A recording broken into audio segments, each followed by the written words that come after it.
Let's go ahead and call Mr. Cooper while we're waiting. All right, this is State of Florida versus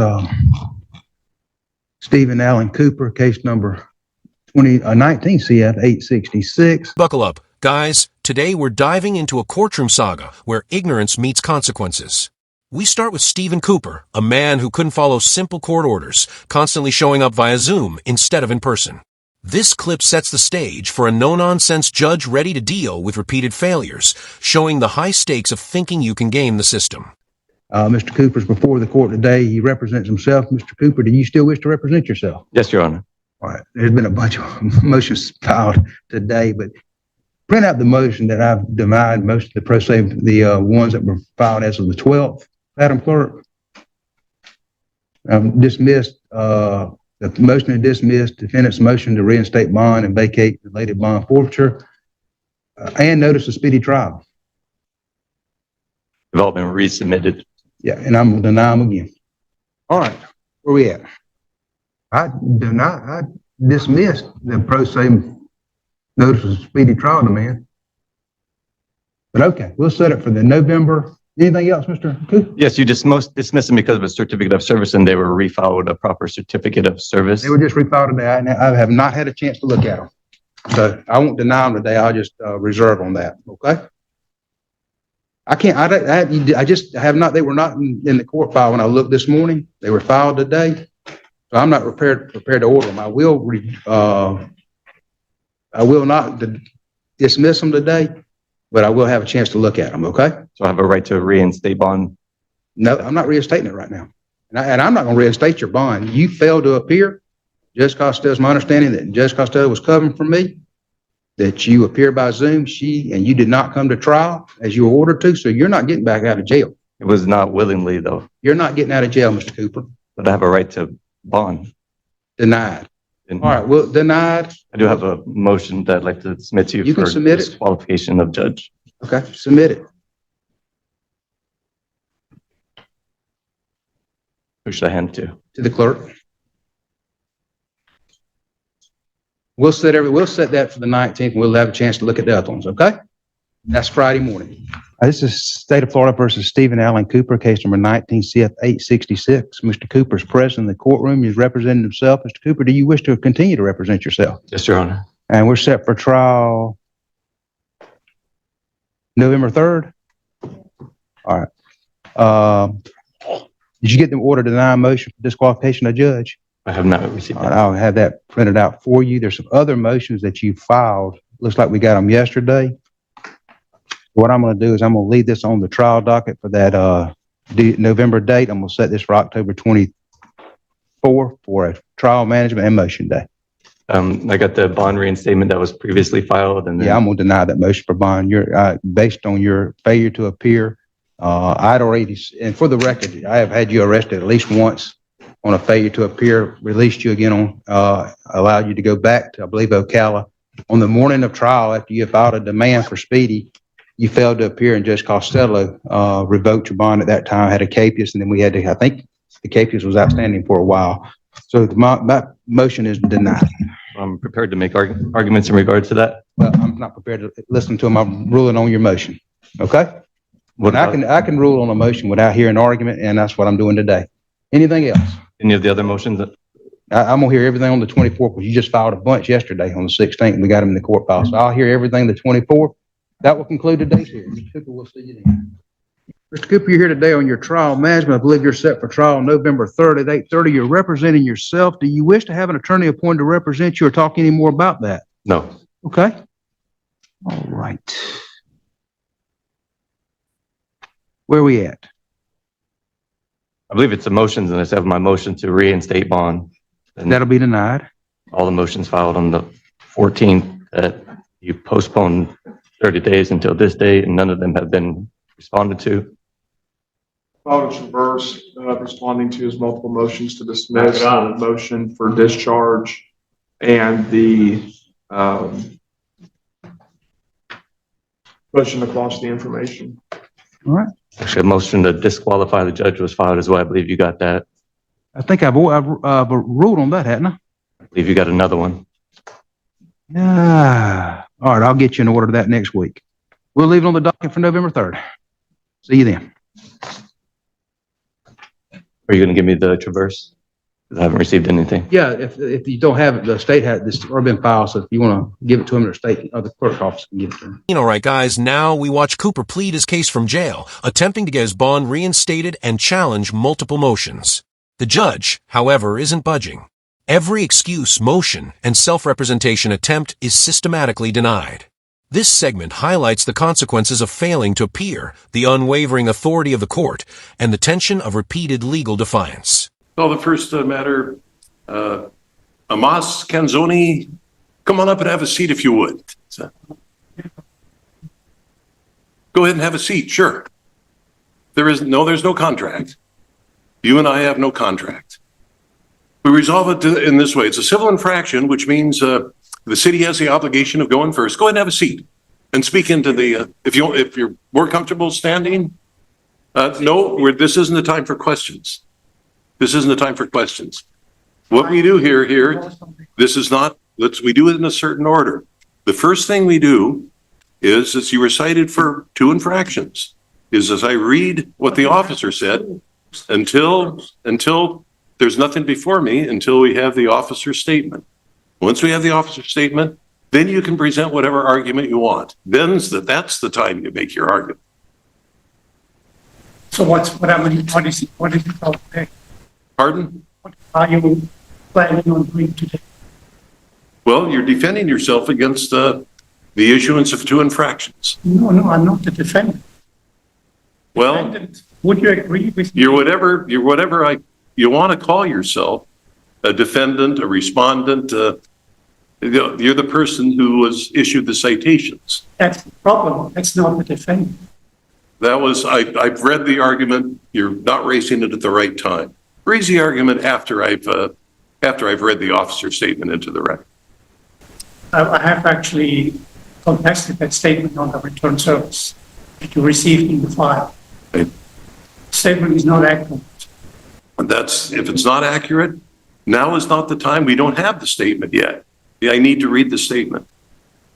On January 2nd, 2025, at approximately 1600 hours, while on patrol within the city limits of Yelm in a marked patrol vehicle, when I observed a silver Buick traveling east on Mossman Avenue with Washington registration ACA 8168.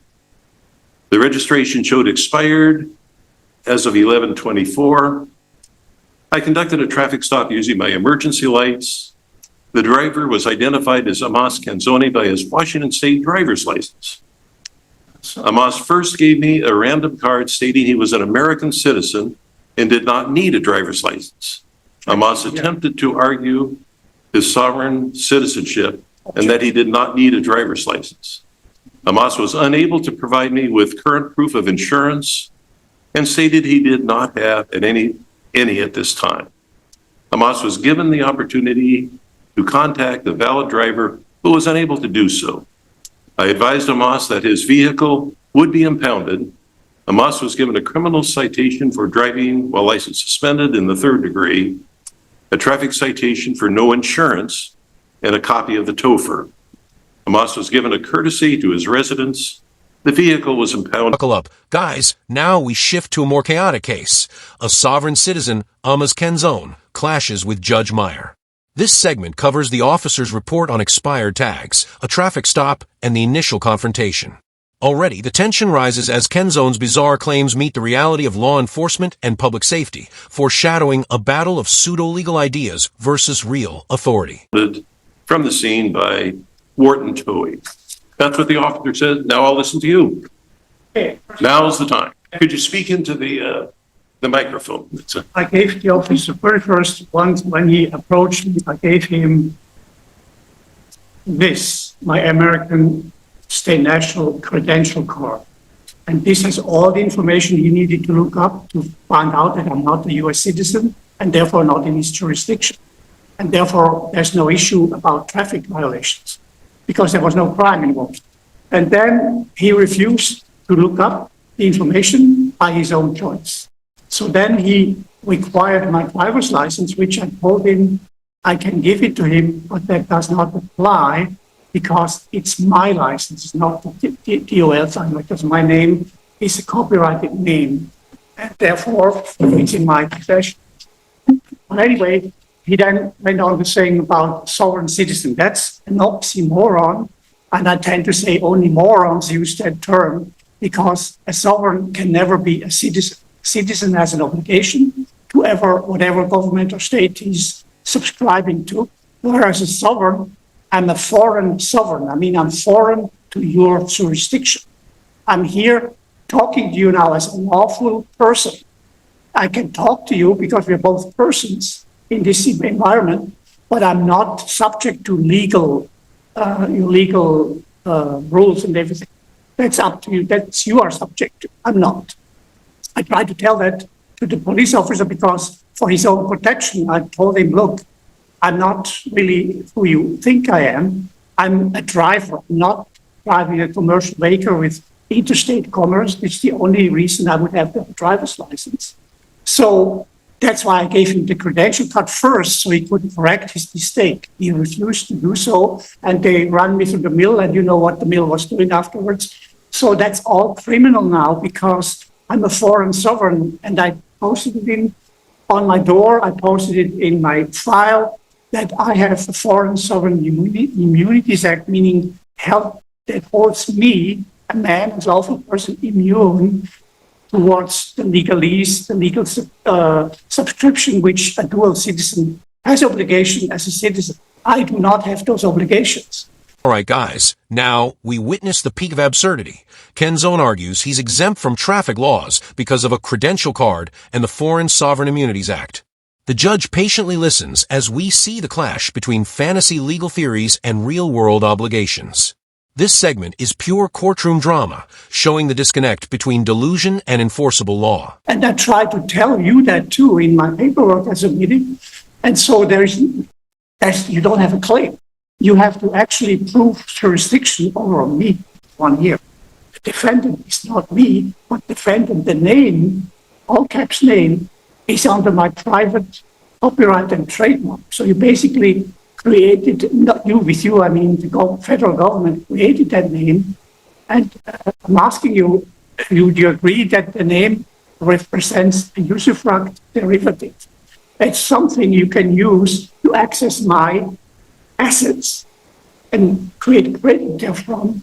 And then without my consent or knowledge, you can then create monetary incentives for yourself and for the court and everything.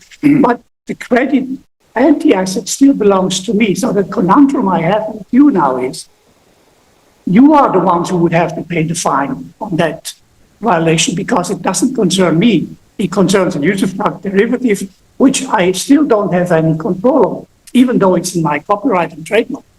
That's the whole conundrum I have with the court and with the federal government itself. You trespass upon me, you basically transform me into a defendant, all caps defendant, which I am not, and I have proven that I'm not. And yet you still try to link me to that case with that defendant. And I would claim that the government is responsible to offset all these fines or whatever you want to create under that name and hold me harmless because I have nothing to do with it. So that's in a nutshell the situation. But I would also say you have to prove jurisdiction first before you have a case. And you haven't done that so far. Nobody has rebutted my documents I filed into the court case. That means in your own rules, it's admitted truth because it has not been rebutted. It's fact and truth. And then you would technically have to honor these facts and truth. But by continuing with the charade, you do not. And you do not recognize that you're basically now in criminal contempt of the law because do I have to spell it out? As of January 1st, 2025, poof, this court has disappeared. The municipal government has been liquefied with a Chapter 7 bankruptcy, which has been finalized January 1st. And now, basically, you don't even exist anymore. Or if you do exist, you would have to be on Washington, D.C. ground because you're not having any rights to be on land and soil. Now, that's something that's in general, that has nothing to do with this court specifically. It's just a general thought that has been put on the people of this country. Now, I have another document here. I would like to post it. I have it already filed in the docket, but it shows the residents of this country. Residents in all caps named. And we all know a resident is only a temporary living in this country or in the state. There's not a single American in the census of 330 million people. Now, my question to you is, why do you insist on treat us like sovereign citizens, which is an oxymoron, rather than recognize our status? Because in Thurston County, there's maybe 2,000 of us, if it comes to a high number.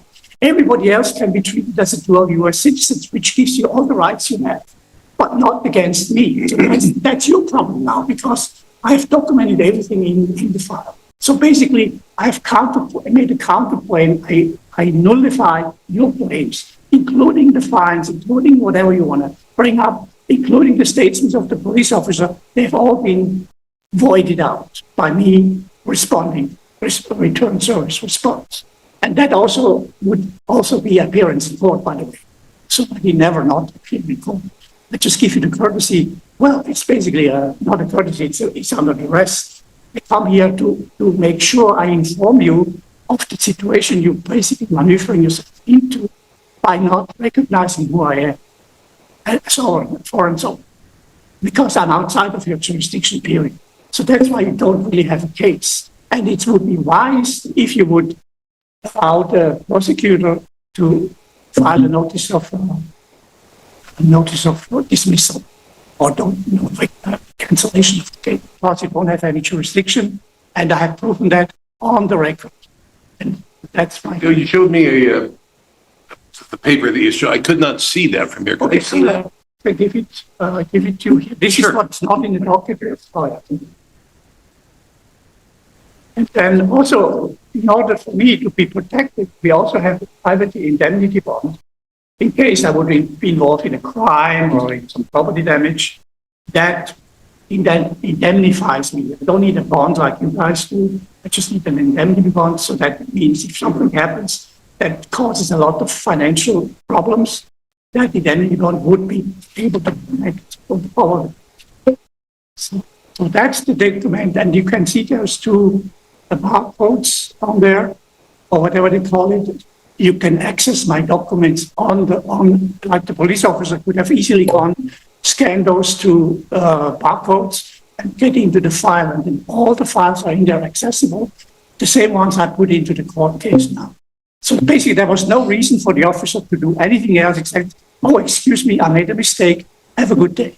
That would be his proper response to me as identifying me as a foreign sovereign. And he did not do that, and the court did not do that, and I don't go into details right now, but it has been a lot of hassle against me, who is not even involved in this one. That's the problem I have with you now, that you don't recognize that I'm really not part of this court proceeding.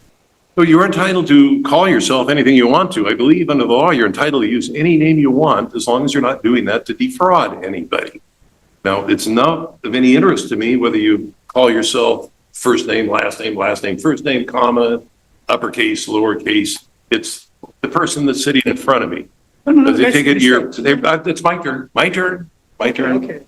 But you're arguing that you're basically exempt from, you're exempt from the rules that would apply to the citizens of this country.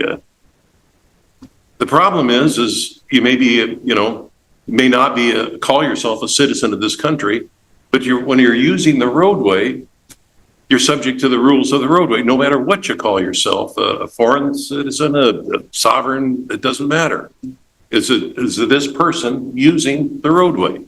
When you do that, there are certain requirements that apply to the people using the roadway. And that if you were, then the officer says you're within the city of Yelm on a road on Mossman Avenue, take judicial notice of that. That's a certified road. You are subject to those obligations. Now, I'm very familiar with all these arguments. I suggest you, it's my turn, sir. is I suggest you read State call me v. sir, by the Williams. It's in 143 Washington 2nd, which goes into this. We're talking alternative realities here. The reality I subscribe to, or this is the state of Washington. This is a validly established court. I have jurisdictions over minor matters, infractions committed within the city by the people that are driving on the road, for example. Now, you don't believe that? State versus Williams goes into that in some detail. They call these arguments, I've looked through this as, at one point they refer to them as semi-literate gibberish, which is basically what it is. These are specious arguments that I don't have to, I'm not taking into effect. They are not recognized in any court in the United States. I know there's a wealth of information, hundreds, thousands of these articles on the internet. You can pull them off. For example, this one signed by Anna Marie Reisinger of Alaska relating to the United States Corporation and the United States USA Corporation. It's all very interesting, but it has no meaning here with me. I look at the officer statement, and he identified you by a Washington driver's license. He did cite you for license suspended, but I'm not able to find that you didn't have a valid license, and so I'm going to dismiss that. However, I've not been furnished with proof that you had insurance, so I'm going to find that you committed that infraction. Remember, I said to you, I have an indemnity bond. If anything happens to me in a traffic accident or something that causes damage to somebody else, I'm indemnified. And the word indemnified By who? Can tell you that it's nothing to do with you. It's to do with the people of this country. No, the law in the state of Washington is that you have a valid certificate of insurance from a recognized issue of insurance. A piece of paper that says I'm indemnified doesn't mean anything to me. Yeah, but you see, you don't get the point. The point is, you are working for a governmental subcontractor, which is now liquefied. But the point is, you have contract with the country, with the people of this country, and which is the Constitution of 1789 and 1790, which gives you enumerated services, powers, and traffic control is not one of them. So you usurped all these powers, and I think your legalese people here are articles and facts. These are the topics that read this whole thing. Now, you can claim ignorance of the law. You can do that. But I gave you the information. And according to your own UCC, once knowledge is given, what is a license? If you are a corporation, you need a license to do business. I'm not a corporation. Buckle up. Guys, here's where things get truly surreal. Kenzone claims courts have gone bankrupt, the land isn't real jurisdiction, and his identity is somehow immune from law. This clip is full of wild sovereign citizen logic, countered by the judge's grounded reasoning.